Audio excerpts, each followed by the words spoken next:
Good afternoon, ladies and gentlemen, and welcome to Beyond the Frame. My name is Jay Nephew, and I'll be your host this afternoon. With me, I have a fantastic guest for us to chat with today. He is the owner of Pin Chaser Centers in Tampa, Florida, 3 centers there, Mr. Anthony Perrone. Welcome, Anthony. Thank you for joining us today. Yes, it's a pleasure to be with you. It's a pleasure to have you, first of all. Today, we're going to talk with you about your reopening experience. And specifically, I want to kind of start off with the video that you created using to promote your reopening and to really kind of ease the fears that any of your consumers may have had about coming back into your facility, showing what you've been doing. So, you know, we've seen a couple different kinds of ways that people have done that video, and you took a little bit different approach to this, and I really enjoyed it. So can you tell me a little bit about, you know, what your thought process was behind when you were creating your video?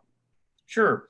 You know, we've been doing business here in Tampa for 60 years, and part of that is a stewardship really of our centers and the community we serve. So I thought it was really important to start off with a very personal message from myself, representing not only myself, but my family and our staff and management, personally to our bowlers and to the community.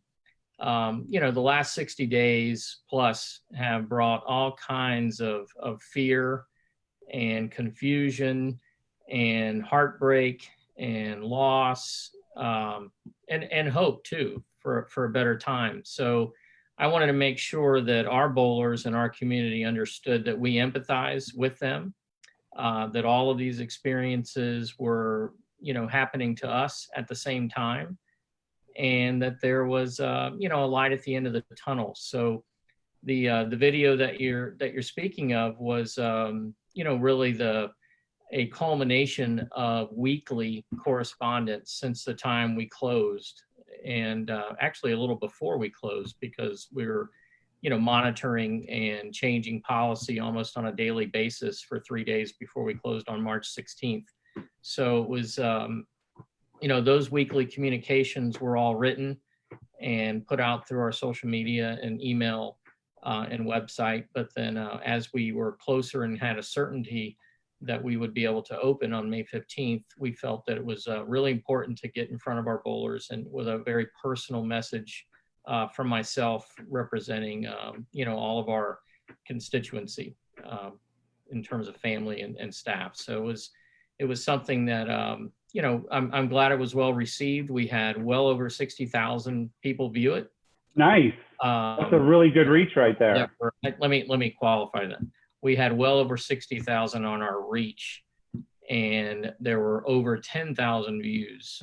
Nice. Which was, you know, really, really strong for our company and our Facebook and our digital platform. So it was nice to see that people responded to it, shared it, both locally and around the country.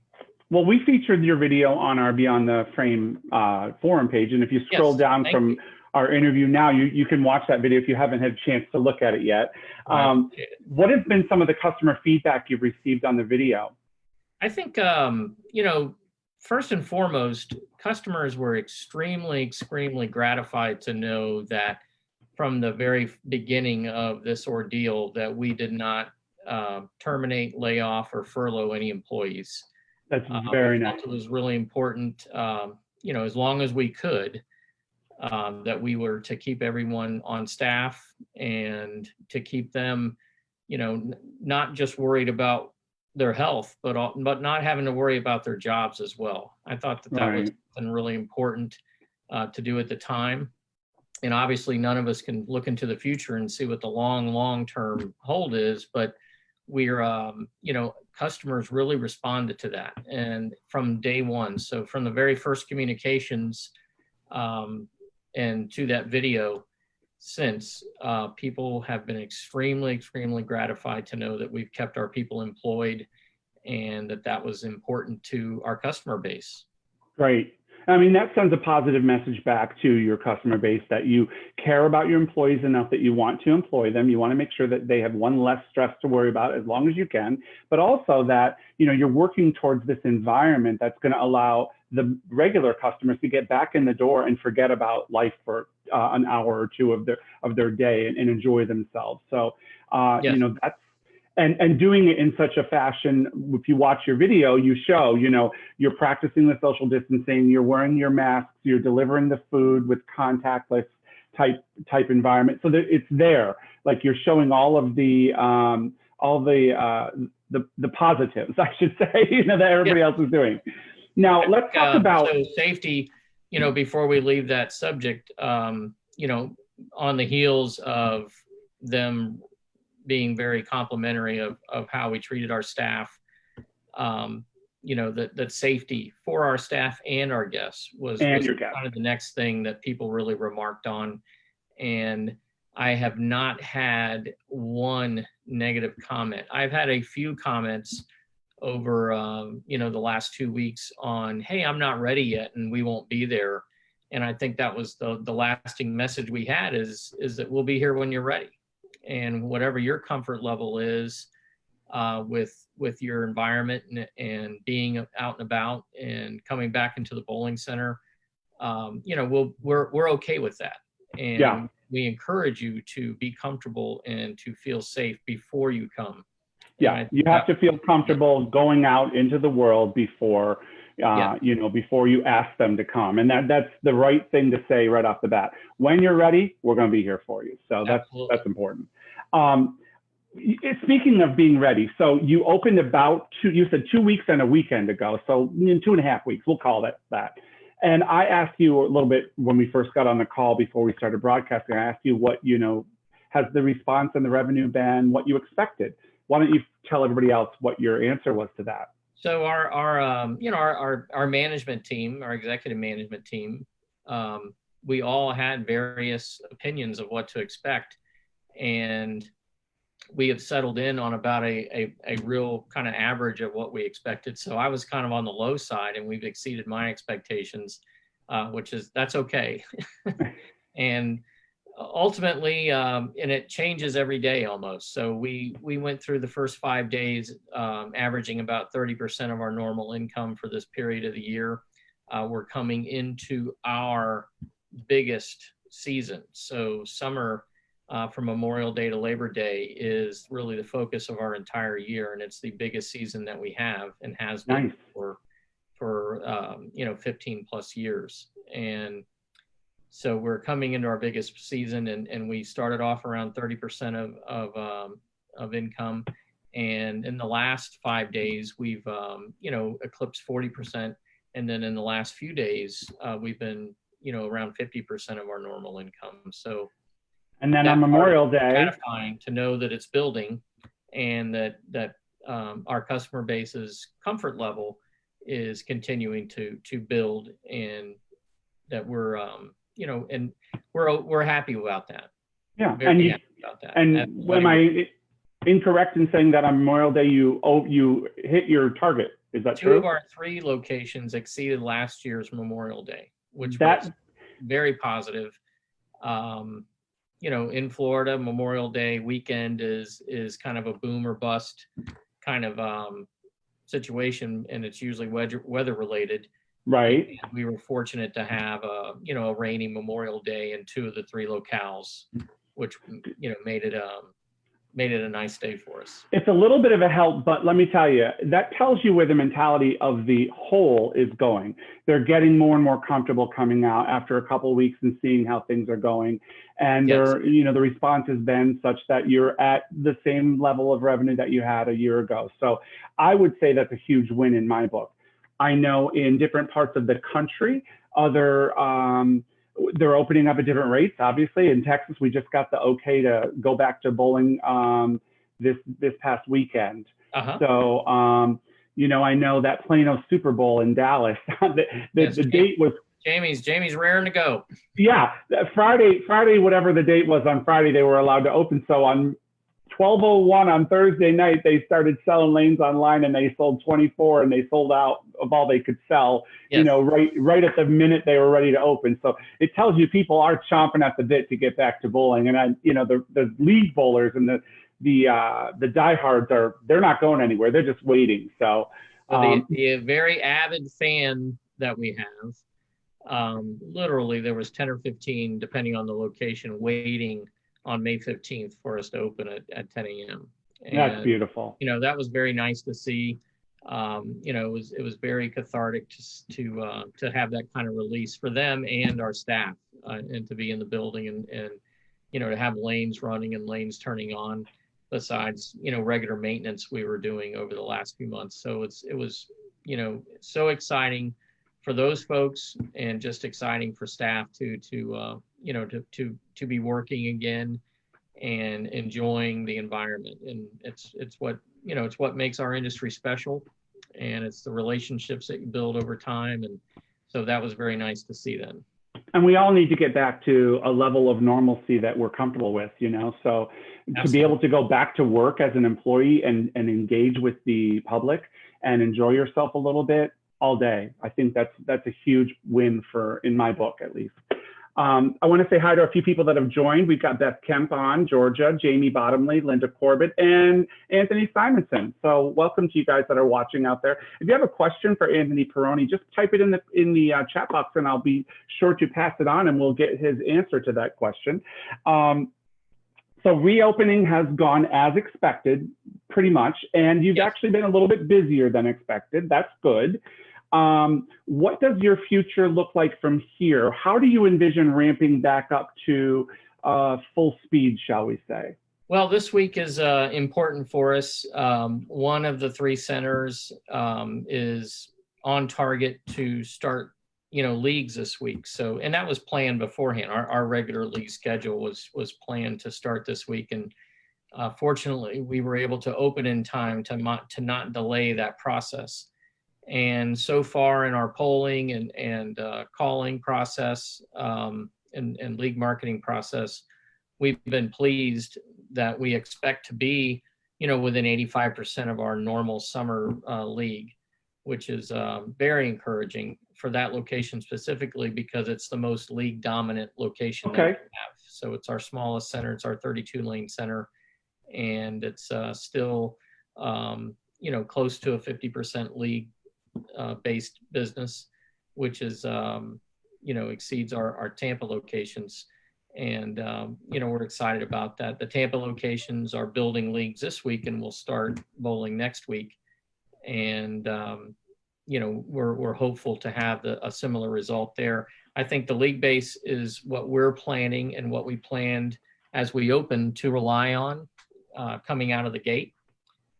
We felt it was the one, fairly controllable side of our business, and would hopefully carry us through the lack of confidence that we would perceive the general public to have about going out in public or going to places like bowling. We took a big PR hit as an industry. Yeah. So much attention to bowling when Georgia reopened their state. And I would say we didn't ask for that, nor did the proprietors in Georgia ask for that. But I know that, in our state, it probably delayed our opening because the governor saw what happened when somebody mentioned the word bowling and sure inside and thought about close proximity and all those types of things. So that was when we going back to the video, answering some of that very initially to say, and hey, directly answering it, like you're showing exactly what's happening and how yes, you're practicing the social distancing exactly, and how safe it is. This is interesting because Rosa asked, have you seen any bad press for reopening, either from yourself or any competitors or local, other businesses? And how did you plan to handle that if it comes along? Or how did they handle it if it happened, or have they handled it? So I have not seen any specific bowling center have to answer to bad press. There were a number of PR or news-based stories run in our area, and they did a few location spots at one at Kevin Krause's center, Sunrise Lanes, one at John Laspina's center in Clearwater Countryside, and they were positive stories. They spoke to the confusion of how the governor opened the state of Florida to some degree. Okay. Some centers didn't know whether or not, bowling was included to be open. Right. And, it took clarification from the governor's office, from the Department of Business Regulation, to clarify that for various sheriffs and county administrators around the state. And, until May 18th, that clarity was not there. And we were fortunate in our Hillsborough County that bowling had opened May 4th, which apparently had always been, under the governor's phase 1 plan at 50%. We chose to open at 25% for the first week. And on or actually this past Friday, we upped it to, 50% to be in line with what the governor's task force had suggested for bowling. But it's something that our industry will have to fight for the next few months, is the perception that indoors, and it does not help that numerous, either medical advice or governmental advice that, outside's better than inside. And so we have to tell our story to not get swept up into, the narrative about indoor activities, and not be swept up into the narrative about, movie theaters or restaurants and that type of thing. Very few businesses are like ours, where they have 30, 40, 50,000 square feet and the ability to really social distance. And I think that, that's something that we're going to have to tell that story over and over again. And, the media can actually be your friend helping you tell that story now. You can actually use the media to get that story out. I know here I'm in Houston, and the local TV station did a very positive spin on Emerald Bowl, which is, I think it's the closest one to my house. It's still an hour some days to drive there. I don't know, but it's not far. And the humorous, not the humorous thing, the positive thing that I saw out of this was the story came from a very positive slant. They were showing all the things that were happening in the bowling center and why it was safe to go bowling, versus talking about all the negatives and why you might not want to go do an activity. So I applauded that local station, because they really hit the nail on the head. That's what the consumers want to hear. They can think of enough reasons why not to do something. They need to be told why it is okay to do it. So, using the media to get your positive spin out there, I think is a very valid way. And if you have those relationships with your local news stations, you might even choose to invite them to come to your place and say, can we do a story on what we've done to make sure that our customers are safe and our activities safe? One of the things that we were fortunate to enlist in that process was, over the years, we've built a very good relationship with the three major radio companies. So we've used radio advertising for the last 8 years, pretty aggressively, from Memorial Day to Labor Day, to support our busy season. And even though we were closed and had to halt our campaigns, one of them, Cox Media Group, was kind enough to have me on air 3 times in 60 days. And then once a couple days before we reopened on May 15th, which was really generous of them. Yeah. So, if you have those relationships wherever you are, make sure that, that you utilize them. And absolutely, it turned into a lot of good PR and a lot of good, we also used, as part of our opening, is that we were going to use the rest of May to help raise money for Feeding America in Tampa Bay. They have a charter here in Tampa Bay. And as part of a million meal campaign with some other local businesses and Rotary clubs in the Tampa Bay area, there's tremendous need, obviously, for, food insecure families, that are out of work. So by having that campaign be part of our reopening for the balance of May, it was able to get us PSAs on all the major radio stations in the area, which helped, further our, ability to have people know we're open. Our call center, almost on a daily basis, 7 out of 10 calls, people are asking if we're open still. Sure. Well, you're obviously a professional at working with the media. So this is nice that you're giving your spin and your point of view and what you've done here. Tomorrow, we are going to be hosting a webinar, Natasha Kipper and myself. We'll have Brian Harris and Ross Lipschultz from Taylor. They're going to be here, and we'll do a do's and don'ts with the media and how you can maintain a positive brand image in the face of reopening your business, something you've done a very good job of. So we're going to have that webinar tomorrow at 3 p.m. Eastern, 2 p.m. Central. Do the math for the other ones. Same time we always have our webinars. And the link to join that webinar, to register for it, is also listed in the comment or the post right below this video right here. So I'll also be back here on Thursday at 3 p.m. Eastern with Darren Van Tassel from the Clubhouse in Statesboro, Georgia. We're going to talk with Darren about his reopening experience and his video that he made using TikTok, which is different than your video. It takes a different approach. So we're gonna see how that worked out for him and what he's found from there. I saw that. It looked very appealing. He did a great job also. Absolutely. Yeah. So with that, Mr. Perrone, I would really like to thank you for being our special guest today. And on behalf of Cubica AMF and myself, well, before we leave, I want to ask you one more thing, because I always like to ask my guests what is a message of inspiration and hope that you can give to the people watching, whether they be participants or owner operators? It's up to you. There's a light at the end of the tunnel, and to keep doing what you do. It's easy to overreach with everything you need to do different, but at the same time, you really need to focus on what you do well.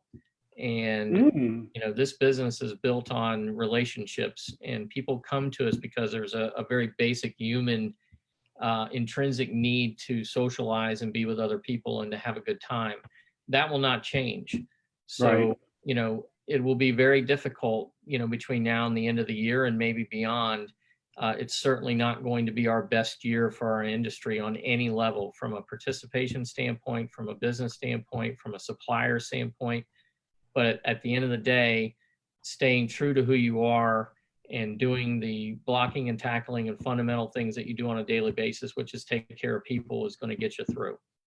Absolutely. Anthony Perrone, thank you so much for being our guest today. Thank you for your words and your vision, and we appreciate it. On behalf of Cubica AMF and Jay Nephew, myself, we'd like to thank you for joining us.